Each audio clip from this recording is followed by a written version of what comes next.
días a todos los amigos de su programa Directo al Punto. Les saluda Daitza Cortés y usted está por la poderosa, la cadena Guapa Radio a través de sus 12 emisoras, 6 AM, 6 FM y 2 más que ya están entrando, como bien dijo el compañero Luis Lajara, que mencionó ya el cuadrante donde usted las puede identificar. Igualmente los que están conectados a través del canal digital guaparadiopr.com por internet, la aplicación celular Guapa Radio y los que se están conectando a Facebook Live a través de Directo al Punto PR. Un placer y un saludo al compañero Luis Lajara. Bueno, estamos en Sin Censura.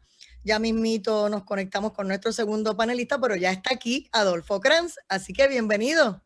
Saludos a ti, a los buenos amigos de Guapa Radio y su inmensidad de estaciones que las convierte en única en el Caribe con tanta penetración de audiencia y de responsabilidad que no se solidarizan con lo que yo voy a decir hoy. Eso lo dijeron primero. Muy bien.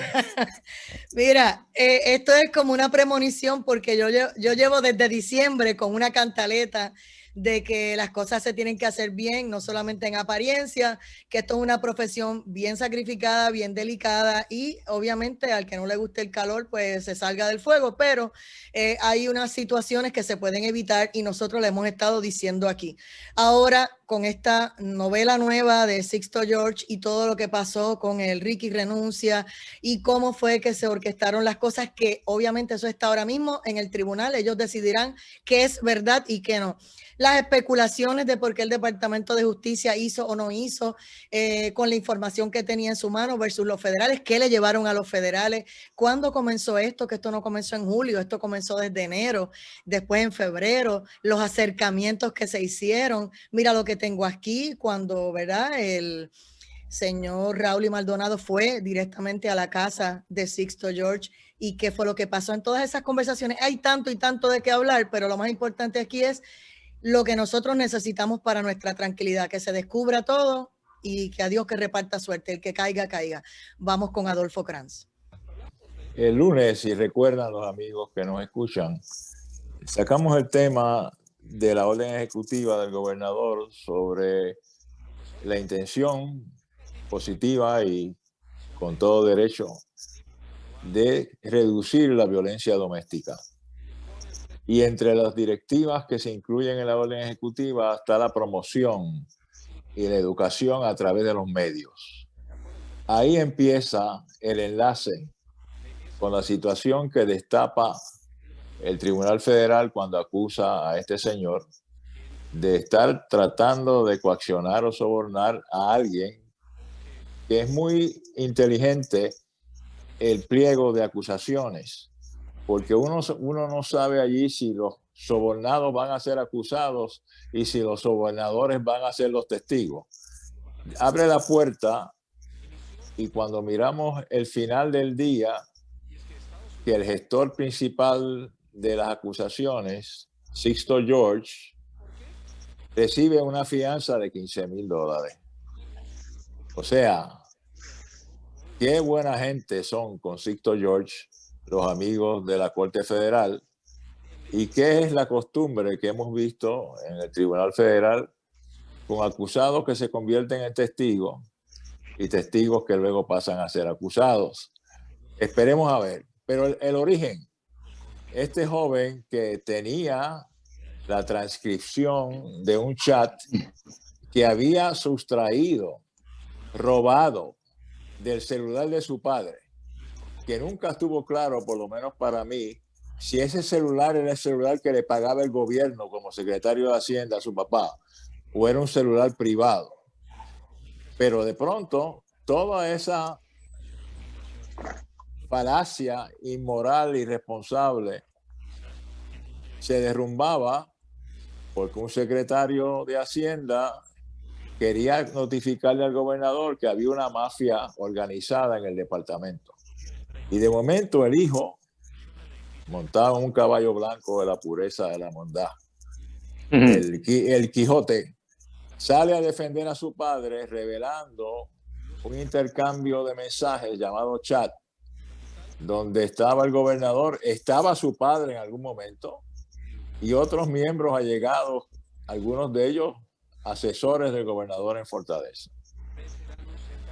Y ahora, meses años después, surge una acusación contra un señor que lo único que yo recuerdo que hizo fue que logró llevar a Ricardo Rosselló en el medio de la trifulca de las manifestaciones, temprano en la mañana, a su programa de televisión, y creó un escándalo porque tenía el acceso a lograr que el gobernador fuera allí y no a ninguna otra estación de televisión.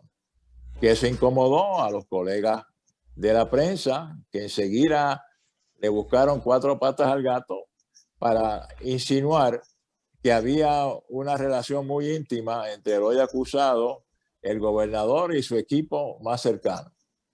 Pues tanto el gobernador como el equipo más cercano están mencionados en el pliego de acusaciones. Y está por verse quién en realidad va a salir trasquilado aquí. Pero la acusación per se me trae otra vez al comentario del pasado lunes, cuando yo, en mi estilo, que a veces me critican, insinué que el tumbe estaba en la orden ejecutiva, el tumbe estaba en el dinero que se iba a acercar a asignar a la publicidad pagada. Porque por ahí es que moja medio mundo en este negocio. ¿Y de qué se trata lo que acusan al señor este?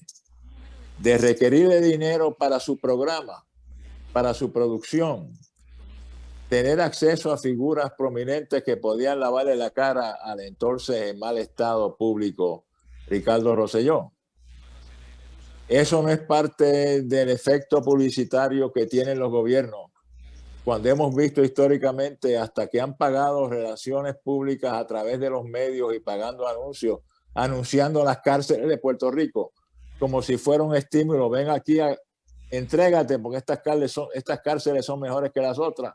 Señores, hay un borujo ahí que espero que explote, más allá de lo que tratan de simplificar con la acusación de este señor de los $300,000, el hijo del exsecretario de Hacienda y uno que otro ayudante cercano al gobernador, que deben estar todos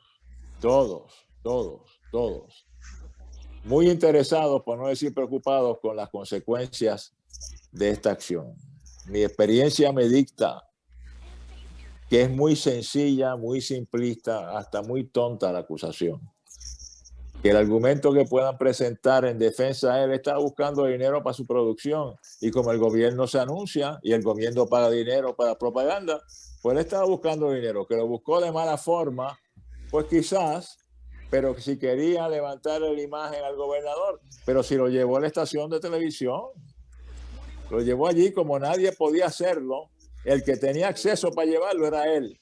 Por lo tanto, la relación o directa con Ricardo Rosselló o directa con sus asesores principales y más cercanos en ese momento caótico para él, la tenía este señor. No hay duda de eso. Pues si él era el mingo del gobernador o su grupo, ese grupo debe estar preocupado, porque el señalamiento público que debíamos hacer, lo que creemos en ellos lo estaría bien preocupada si yo fuera muy preocupada. Pues seguro. No sé qué opina Luis, pero Luis, te escucho. Luis Batista Sala ya se incorpora. Saludos. Saludos.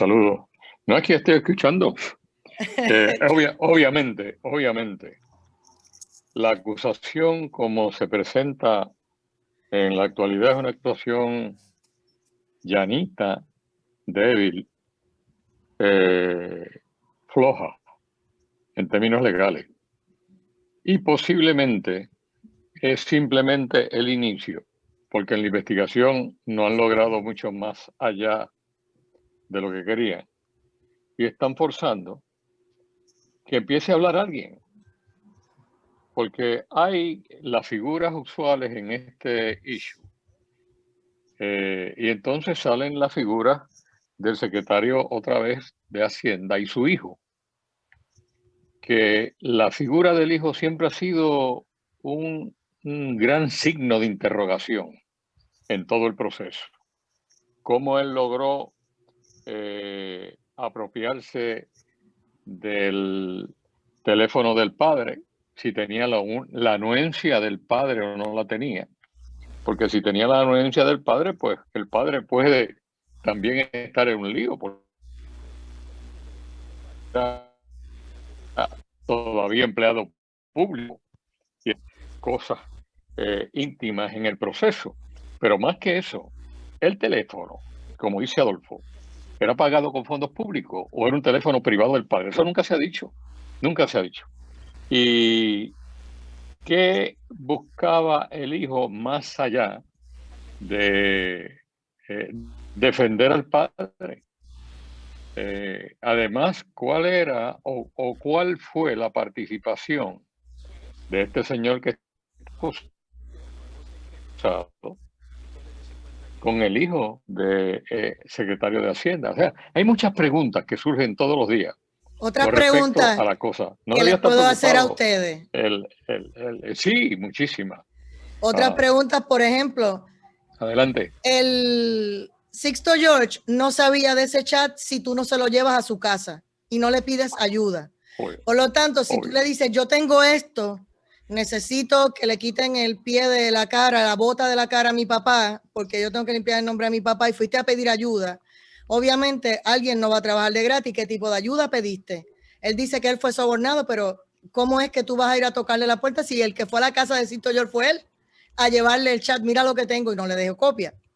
Así que aquí hay muchas preguntas y muchas interrogantes sobre cómo empezó todo esto. Y fíjate que habló de febrero y en julio es que se da. Y una de las cosas que se dice es que él le advirtió tanto al gobernador como a Maceira, mira, si ustedes no dejan tranquilo a Raúl y Maldonado, nosotros, este chat va a salir y te quiero ayudar. Pero entonces, ¿qué hicieron? Según la información que tenemos, Maceira y Ricky Rosselló le dieron parte a los federales también. Le dijeron, mira, breguen con eso, nos están tratando de sobornar. No le pagaron el soborno, no se prestaron para eso. Pero sigue el problema ahí. O sea que ahora hay que destapar cómo empezó, quién empezó, pero esto no empezó. Eso empezó entre enero, desde que votaron al papá, entre enero y febrero y todo eso. Ellos tienen abogados que también están en los medios. Hay muchas cosas aquí. Pero hay que ver cuál es el tipo de soborno, porque exacto. La payola ha sido de una larga historial en Puerto Rico, aunque no se ha atacado directamente. Pero la payola ha estado ahí. Los que hemos estado en el servicio público y aún en la empresa privada, conocemos el proceso. Y el proceso que siempre, casi siempre, el proceso de la corrupción surge en las cuentas de publicidad. Eso lo hemos visto. Eso lo hemos visto 1000 veces. Y entonces, pues las preguntas que tú haces, Ana, son muy interesantes. Este hombre fue a buscar a Sixto George para pedirle ayuda. Sixto George, en la petición de ayuda, lo complace. ¿Y qué hace además? Empieza a pedir ayuda para sus programas. Eso es raro en Puerto Rico. O eso es un proceso normal. Ay, ¿Cómo pidió la ayuda para los programas? ¿Cómo lo pidió? ¿Cómo se configura el delito del fraude o de la petición forzada? Si es que se configura. Esto está interesantísimo. Esto va a ser súper. Esto va a ser un juicio bien interesante, porque no en el juicio nada más, en el descubrimiento de pruebas. Porque aquí va a tener que declarar todo el mundo. Y van a empezar los dedos a señalar unos a otros. Y vamos a ver quién sale trasquilado de este problema. Ahí, yo no sé si Sixto George, yo no sé quién. Adolfo.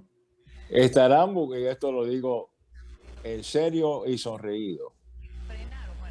¿Estará el gobierno federal a través del Departamento de Justicia buscando la forma que nunca más se le ocurra a Ricardo Rosselló postularse ni para una asociación de padres y maestros? ¿Estará buscando eso? ¿Estará llegando al final que desafortunadamente se puede imputar algo? Que yo esperaría que no. Pero si no es él el jefe del grupo, quién es el jefe del grupo del chat y quién es el interventor. O sea, ¿cuál era el delito que había cometido el padre de este joven, el exsecretario de Hacienda, que necesitaba que fuera donde este Sixto George a buscar ayuda, presentando la información que podía ser utilizada para neutralizar un ataque contra su padre, que lo único que estaba haciendo era diciéndole al gobierno, yo me voy, pero ahí hay problemas y no porque yo los traje, sino porque son endémicos crónicos del funcionamiento de ese departamento, que se presta a manejos corruptos, no por los jefes de la agencia, sino por tercer o cuarto nivel de gobierno permanente que puede entrar en contacto con contribuyentes, que es la única forma de hacer corrupción ahí, y mejorar, eliminar, etcétera, etcétera. Pero otra pregunta para ti, Adolfo. Ese muchacho no era el que tenía contratos por sobre $500,000 y entonces al cancelarle los contratos, él formó una pataleta, etcétera. O sea, ¿de verdad le estaba defendiendo a su papá o él estaba chantajeando o amenazando a quién, cómo, dónde y cuándo para que o devuélveme los contratos o te voy a destruir? O sea, bueno, ¿cómo fue que se movió la cosa? ¿Bajo qué premisa de competencia igual él tuvo la dicha de recibir los contratos que mencionas? O sea, volvemos otra vez a toda la madeja que podría ser el principio de una investigación mucho más amplia que no tiene que ver con una extorsión o soborno, tiene que ver con un modus operandi histórico del gobierno de Puerto Rico, que continúa teniendo la reputación de ser un gobierno inepto y un gobierno corrupto. Y no estoy hablando de ninguna administración en específico. Eso le aplica a todos los gobiernos que hemos tenido en las últimas décadas. Porque que más y que menos es un vicio, es una condición crónica. Y quizás, ojalá, esto sea una oportunidad para repartir fuerte y lograr que se detenga este cáncer que nos ha llevado a donde estamos, que es la realidad, donde estamos parados financieramente, políticamente, en todo sentido, adolece a unos gobiernos ineptos y laxos en los controles éticos, ergo gobiernos corruptos. Tan sencillo como eso. La corrupción ha sido el mal más violento que ha atacado a Puerto Rico jamás. Si unimos todos los huracanes que han atacado a Puerto Rico, incluyendo los terremotos, todo lo que ha pasado en Puerto Rico, lo peor que ha pasado es la corrupción. La corrupción es quien nos ha mantenido y nos mantiene en un estado de inacción, inanimidad, en el aire, flotando.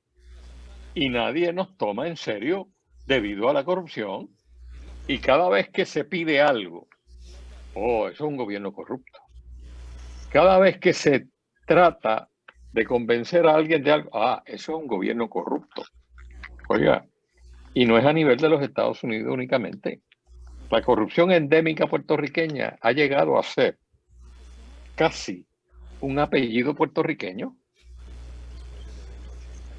Esto es terrible, porque el mundo entero lo conoce. ¿Y por qué se ofendían cuando lo decía Donald Trump? Y decían que él no nos quería. Si todo el mundo aquí dice que todos somos unos corruptos y nos avergonzamos de lo que hemos pasado. Porque siempre ofende cuando te dicen hasta la verdad. Y oye, y la verdad es como el sol. Todo el mundo la necesita para vivir, pero nadie puede mirarle de frente.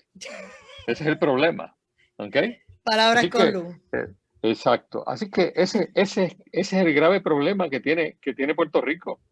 Pero en algún momento tenemos que detenernos y empezar a bregar con ese problema. Y yo creo que este gobierno es el llamado a empezar a bregar con el problema de la corrupción. Tiene que acabarla, punto. Si quiere darle un buen servicio a Puerto Rico, no, ni siquiera pensar en rivalidad, pero si quiere darle un buen servicio a Puerto Rico, que es lo que debe tener un gobernante en su memoria, en su deseo, en su trabajo, tiene que acabar con la corrupción. Tiene que acabar con el problema que ha liquidado a Puerto Rico, que nos ha puesto como primeros en un proceso en el mundo entero, corruptos. ¿Ah? Ese es el problema que tenemos. Y ese es el problema donde todos nos conocen. Y déjame decirte, Adaitza y Adolfo, yo organicé la Organización Mundial de Boxeo, que es una organización de boxeo a nivel internacional. Y cuando todas estas cosas suceden, uno empieza a recibir emails, empieza a recibir cartas, llamadas telefónicas del mundo entero, de la gente que te conoce a través del deporte, preguntando, what's going on? ¿Qué pasa allí? ¿Qué pasa, Lu? ¿Qué pasa? Oiga, y eso además de afectar a Puerto Rico, da una vergüenza ajena extraordinaria. Tener que tratar de explicar una cosa como esa es serio. Es muy serio. A ver, mira, aquí entonces, yo sé que Adolfo, yo sé que se tiene que ir ahora, ¿verdad? Cuando cerremos la pausa, pero entonces le voy a dejar aquí una pregunta. Aquí dice Wilfredo Rodríguez, ¿cuáles serían las razones de que Raúl Padre ir al FBI y decir que el gobierno tiene una mafia institucional? ¿Qué lo motivó después del despido cuando lo votaron? Y por el otro lado, ¿te acuerdas cuando Teresita Fuentes entró y por mismo puso un pie en Hacienda, salió corriendo y dijo no puedo con esto y renunció con un parrafito, una oración que dijo adiós, bye bye? O sea, hay muchas cosas aquí. Pero yo te iba a preguntar, Adolfo, que usted estuvo en Fortaleza y sabe de los bochinches de pasillo. Acá Luis Batista Sala, pues también ha estado desde las fundaciones de partidos políticos. O sea, realmente esto no es nuevo lo que está pasando aquí. Y todos los políticos en algún momento han sido tratados de sobornar y viceversa, tratando de controlar y mandar a sus relacionistas públicos, párame eso, aguanta esto y lo otro. Inclusive a mí, me han pedido, me han dicho, mira, yo te voy a conseguir tal referencia, pero no le puedes preguntar de esto y de esto. Y yo le digo, pues no me interesa la entrevista, gracias, muy amable, porque yo no puedo hacer una entrevista condicionada, porque ahí, aunque no haya dinero envuelto, la ética mía está por el piso si uno la acepta. Y te lo ponen así mismo, de esto no le puedes preguntar y de esto no, porque si le preguntas no te lo puedo facilitar, pues está bien, déjalo y le doy pase, no me interesa hablar con alguien así. Nosotros, pero es que este es un problema estructural endémico. Sí, es endémico. Esto viene de muchas décadas. Oye, y hay una razón aquí, Luis, y tú estuviste allí como asesor del gobernador Luis Ferré, que descanse en paz, gran gobernador y gran ser humano. Fortaleza se ha creado una imagen isleña, primitiva, de que Fortaleza es la que piensa y manda. Fortaleza es un edificio histórico. Fortaleza permite que habiten ahí cada 4 años, a veces cada 8 años, un ente que se le llama gobernador. Y ese ente que se llama gobernador no manda un pepino en el sistema, porque el que manda es el gobierno permanente.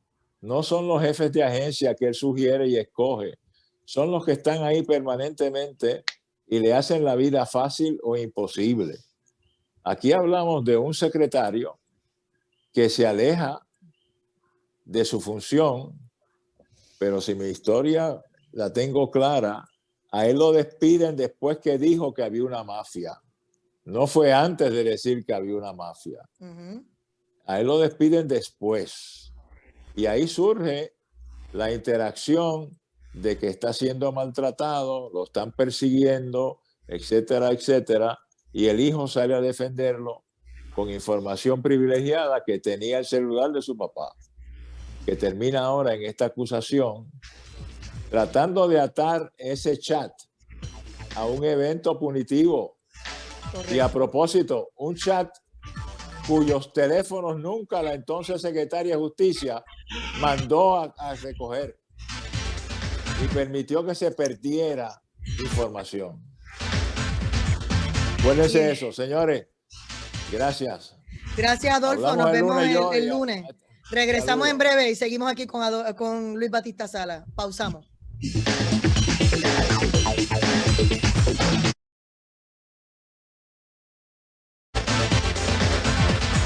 Regresamos a Directo al Punto. Soy Adaitza Cortés y seguimos aquí en Sin Censura con el licenciado Luis Batista Salas. Interesante, José Matos me recuerda que a veces cuando justicia ve que no tiene las garras suficientes o que las herramientas o que el delito puede ser lo mismo estatal y federal y los federales pueden agarrar mejor el caso. A veces también van y se reúnen y le pasan casos porque sabes que hay muchos acuerdos que se hacen en justicia. Yo trabajé allí y sé que eso funciona así también, donde hay unas reuniones cada cierto tiempo con los federales. Mira, esto es lo que tenemos, esto es lo que hay. Y algunos delitos, pues estas son las cosas que pasan. Pero vamos a cerrar el tema de lo de Sixto George como Luis Batista Salas mejor entienda, porque también recordemos que en un momento dado se decía que Maldonado, el secretario y su hijo, en algún momento también se mencionó que eran tarjetas de investigación. Su abogada Mayra López Mulero dijo que no, y de inmediato lo que vimos empezaron las acusaciones, el chat empezó entonces a ellos decir que no confiaban en el gobierno de Puerto Rico y que iban a llevar toda su información a los federales. Así las cosas, eso es lo que está sobre la mesa y lo que muchísimo se especule, ¿verdad? El resto va a ser durante el juicio y si procede todo lo que está aconteciendo en este momento, ¿verdad? Lo que está en los tribunales. Luis Batista Salas. Adaitza, todos los datos sobre este caso son bastante grises. No hay datos totalmente claros. No hay una secuencia de datos que nos lleve a concluir que sucedió esto, sucedió lo otro. Como tú dices, tú tienes razón. El señor Maldonado era secretario de Hacienda, muy reconocido. Aparentemente se le dieron unos contratos al hijo del señor Maldonado de una cantidad sustancial, según tú dijiste ahorita. Y posteriormente es que surge, después de todo esto, que se hace público todo esto, es que surge el problema de que decide el gobernador, por la razón que fuera, que desconocemos la razón, porque nunca se ha dado la razón, de destituir al señor Maldonado. Si tuvo que ver los contratos, si no tuvo que ver los contratos. Y Maldonado también, cuando hay un dato antes que tú también dijiste, que es cuando empieza la versión de que Maldonado está siendo investigado, sin decir razones, fue una especulación, la especulación de que Maldonado está siendo investigado. Entonces, él denuncia de que dentro de Hacienda hay una empresa criminal. Y eso se ha comentado siempre, por épocas y épocas y épocas. Mire el problema que tiene Hacienda en Puerto Rico. A través de la Ley 600, la enmienda a la Ley 600, que lo único que se le dio a Puerto Rico fue cambiarle el nombre al estatus y darle la capacidad de imponer contribuciones, cobrar las contribuciones y manejar el dinero público. El gobierno, en aquel entonces de Muñoz, empieza a imponer contribuciones para que el pueblo empiece a pagar. Y una de las contribuciones más violentas que todavía están vivas en Puerto Rico es la de automóviles. De automóviles es una cosa extraordinaria que no se paga en ningún sitio en el mundo, la cantidad que se paga de dinero de arbitrio por los automóviles. Y entonces todo el mundo sabía de que usted en los muelles podía bregar con ese proceso si traía un carro. Todo el mundo lo sabía. Era un secreto a voces, pero no había acusación de ninguna índole. O sea, todo el esquema era muy poderoso. Y era poderoso el esquema también en la tasación de propiedades, en los cobros de propiedades, en el manejo de los archivos. A veces se pedían archivos de gente poderosísima que debía cientos de miles de dólares y no se cobraba. Es famoso el caso aquel de los carros que había en la Kennedy, que finalmente se transó por una cantidad irrisoria cuando debía millones y millones de dólares y se transó por una cantidad irrisoria. por el secretario de Hacienda del Partido Popular en aquel entonces. Entonces, todo esto viene a ocurrir y no sabemos a ciencia cierta qué está pasando. A mí no me gusta especular y no quiero especular. Estoy diciendo los datos que había en ese momento. Eran muchos datos. Todos están sueltos por todos lados. Me extraña que los federales con su mamotreto investigativo hayan tardado tanto en venir con una acusación. Y me da la impresión de que no hay mucho más, no han podido conseguir mucho más y la acusación es una expedición para ver ahora, cuando empiece la gente a meterse en el lío, si empiezan a hablar. Podría ser que no, pero no sabemos. De todas maneras, me extraña porque la acusación tiende a ser una acusación débil en este momento, por lo menos lo que se ha dado hasta este momento. Puede que haya muchísimo más que no conozcamos. Así que vamos a ver qué pasa, porque el capítulo ese se abre otra vez y ahora con más fuerza, porque ahora hay acusaciones y ahora va a empezar el tiroteo entre ellos mismos, a ver quién es quién y se va a saber toda la verdad, que es bueno para Puerto Rico. Definitivo. Aquí hay demasiada especulación. Yo creo que lo mejor que hizo Dios, como decimos, un día detrás del otro. Y Claro. Esto va a despejar muchas dudas.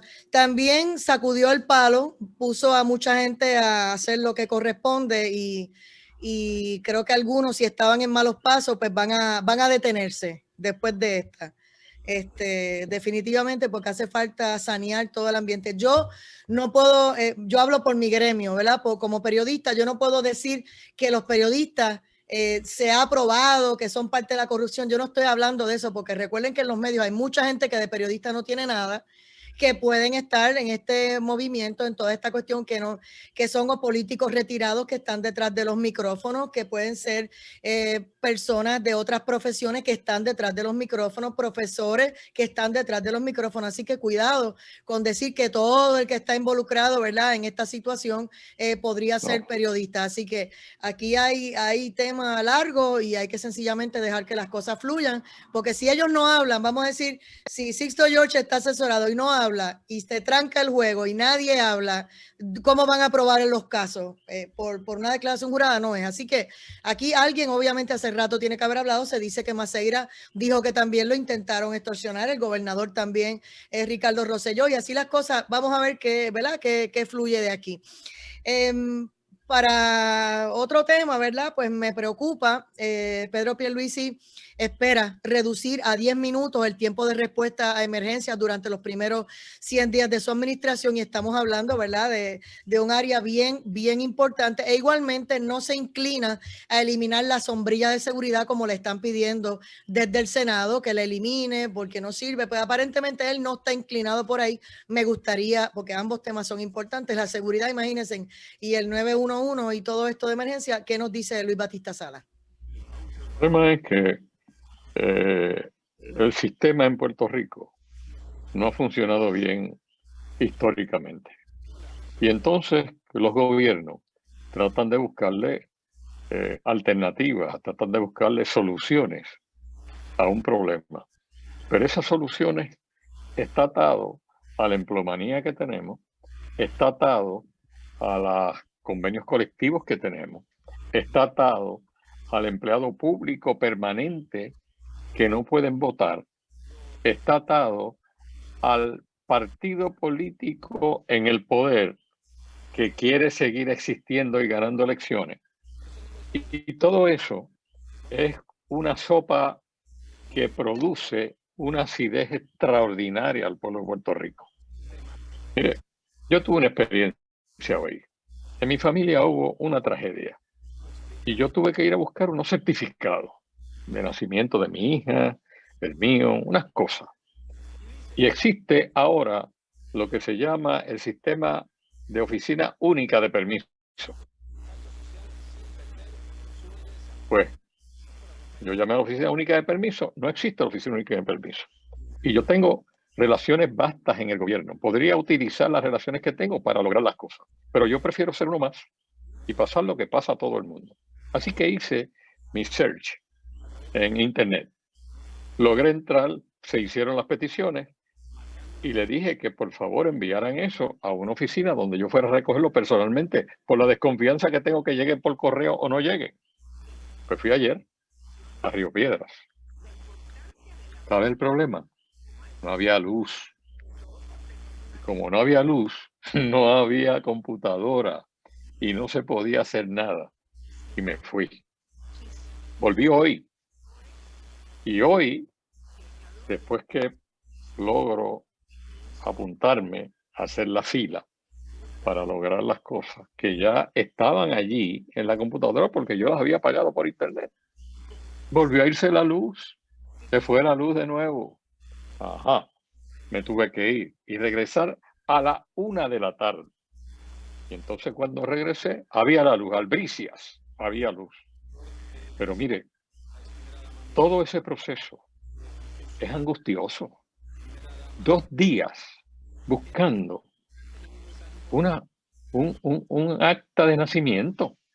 Y entonces dicen que es una oficina de permiso único. Pero Absurdo. todas las oficinas de permiso único en Puerto Rico tienen un solo teléfono. Y cuando usted llama, le contesta el Departamento de Estado. ¿Qué es el Departamento de Estado? Y en una yo dije, mire, estoy llamando a esta oficina. Y me dice, aquí hay un grave error porque, mire, todas esas oficinas tienen al Departamento de Estado con el teléfono del Departamento de Estado y ninguna tiene oficina. No tiene teléfono privado. ¿Cómo es posible? Mire, ese no funciona el gobierno. El gobierno no funciona. Ese es el problema que tenemos. Y esto es un proceso histórico. El sistema no sirve, no funciona. Y entonces el propio sistema produce las alternativas de la corrupción, porque entonces produce el que puede pagar $50 a alguien para que le haga un favor. Y el empleado público que gana poco, a lo mejor, le hace el favor y se gana $50 sobre su salario. Y eso es pequeño, pero de ahí sigue escalando y escalando y escalando. Hay que arreglar el sistema y nadie le ha metido mano al sistema. Yo creo que en este momento es el momento de empezar a arreglar el sistema y quien lo va a empezar a arreglar, ¿sabe quién es? La Junta Fiscal. La Junta Fiscal quiere arreglar el sistema, conoce los problemas, ciertamente ha gastado de más porque se ha gastado casi $1 billón estudiando el gobierno de Puerto Rico. Mira a ver si somos complicados.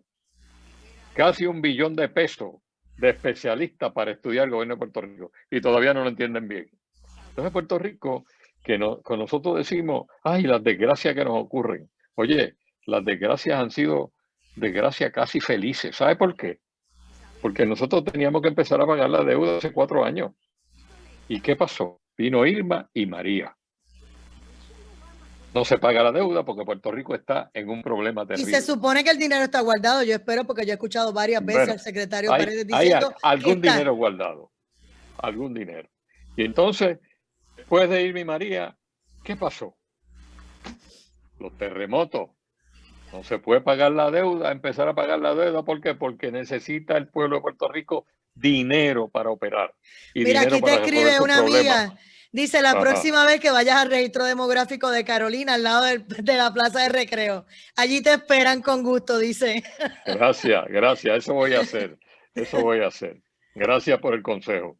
Y entonces, oye, ¿y qué pasó ahora? Pues se fueron los terremotos, ya la cosa empezó a verse mejor y llegó el COVID. Y no se puede hacer nada porque nadie está trabajando en este país. Y no se puede hacer nada. Y la Junta con las manos atadas. Así que Puerto Rico se ha beneficiado de esas desgracias naturales porque no ha empezado a pagar la deuda, que es nuestra peor desgracia. Son 73,000 millones de dólares.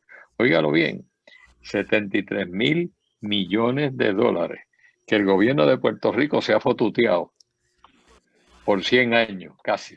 ¿Ah? Y ahora tenemos que pagarlo los que quedamos, los viejitos que quedamos de otras épocas y la juventud que están subiendo ahora. esto está serio, esto está serio. Y nosotros no entendemos, y la preocupación que yo tengo es que el pueblo de Puerto Rico no entiende la seriedad de la problemática que tiene. Y nosotros siempre estamos en la pelea pequeña, siempre estamos en la chiquillada y en la tontería. Y nuestro cerebro es más liviano que un vaso de agua. Y es más liviano y más llanito que un vaso de agua. El cerebro colectivo de Puerto Rico, porque colectivamente no nos damos cuenta de lo que nos está pasando. Y no nos damos cuenta de lo que está sucediendo. Y oye, gracias a Dios que tenemos el hermano mayor, que es el gobierno americano, que nos ha ayudado siempre, nos está ayudando ahora, pero como que empieza a jadear, a cansarse. Y ya nos cambiaron los miembros de la Junta. Eran 3 puertorriqueños, que aunque fueran duros y inteligentes, eran puertorriqueños. Y le tenían que coger pena al puertorriqueño. Y al bendito puertorriqueño, eso está ahí. Y no pagamos nada en 4 años.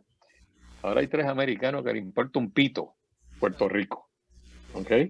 El primero que nombraron vino y en la primera reunión, que no había quórum, él hacía el quórum. Dijo, bueno, vamos a discutir el pago de la deuda. Y dijeron, eso no está en la agenda. Ah, si no está en la agenda, para eso fue que me nombraron a mí. Me paro y me voy. Y se paró y se fue. Y no Feliz de la vida se fue. No se fue. Y no había quórum. Y no se tomaron decisiones. Exacto. ¿Por qué? Porque no se discutió para lo que lo nombraron. Exacto. Y el Congreso que tanto habla nos lo nombró para que Puerto Rico empezara a pagar la deuda. Esa es su función. Oiga, y esta gente viene como el tiburón de ladito y nos va a tirar un charrascazo que no nos va a dar oportunidad. Y entonces nosotros seguimos en la cotidianía, en el chismecito. Y ahora nos trajeron de nuevo el chat. Y vamos a ver cómo el chat le da noticias a Puerto Rico por meses y meses.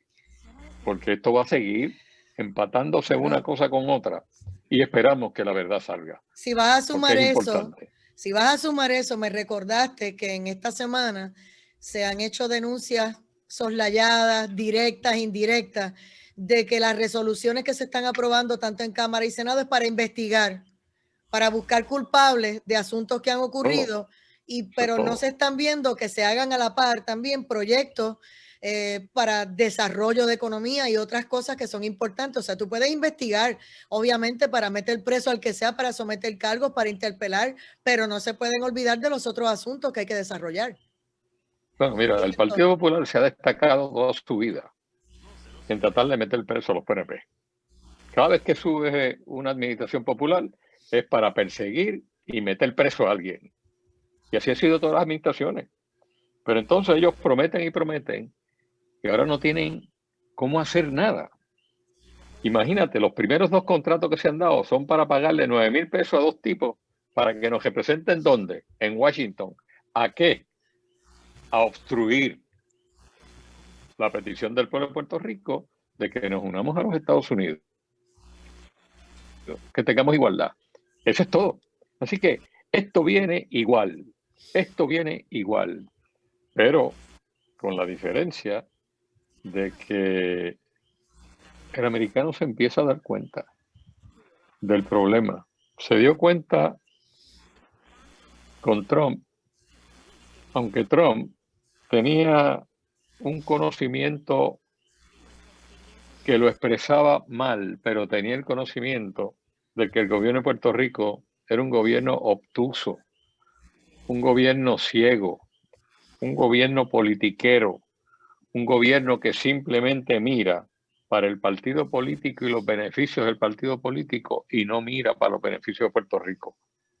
Y eso es lo que hay que acabar. Y yo creo que el gobernador Fortuño tiene una gran oportunidad de demostrarle. Hablaste de Fortuño, está hablando de Pierluisi. Perdón, de Pierluisi, perdone, es que estaba leyendo una ponencia de Fortuño en el Senado Federal. ¿Cuándo fue? En noviembre 15 de 2006. El gobernador Pierluisi tiene una gran oportunidad de crecerse y de hacer que Puerto Rico entienda que el beneficio de Puerto Rico no está en la pelea pequeña en Puerto Rico, está en que Puerto Rico empiece a reclamar su igualdad como ciudadanos del mundo, y que le pida, por ejemplo, al que quiere que Puerto Rico sea independiente, que le diga cuáles son las alternativas. ¿Cómo va a sustituir el pan? Que le diga a los señores que están bajo el nivel de pobreza en Puerto Rico, ¿cómo va a sustituir el pan? ¿Cómo va a sustituir el WIC? ¿Cómo van a sustituir las ayudas a las familias? Que le pregunte, bajo estas condiciones, ¿quién le hubiera dado a Puerto Rico los 1.400 pesos, más los 600 ahora, más los 1.400 más que vienen, más posiblemente vengan 2.000 posteriormente? ¿Quién? Y entonces, que alguien me diga quién. ¿Quién nos los va a dar? Peor, Cuba, ahora mismo. Ahora mismo se decía que para el 2035 se supone que se utilice todo lo que son energías renovables. Y con lo de la firma que hizo Joe Biden, adelantó 10 años para el 2025. Y nosotros todavía estamos trabajando con cómo es que vamos a mejorar la Autoridad de Energía Eléctrica, la infraestructura, lo que se rompió, repararlo o permanentemente o traer cosas nuevas. Y ya en el 2025 se supone que el petróleo es historia del pasado, todas esas cosas que están por ahí sobre la mesa. Pululando, mira, nosotros hay otro problema, que Puerto Rico es el laboratorio más grande que existe en el mundo, porque aquí se estudia todo. ¿Y qué vamos a hacer con esto? Vamos a estudiarlo. Y aparecen 10 tipos para estudiar. Y seguimos estudiando. Y hay informes que llenarían 100 bibliotecas. Hay informes sobre informes sobre informes sobre informes. Es como la legislatura, que tiene más leyes que pelos en la cabeza. Es una cosa terrible. Entonces, ese es el problema que tenemos.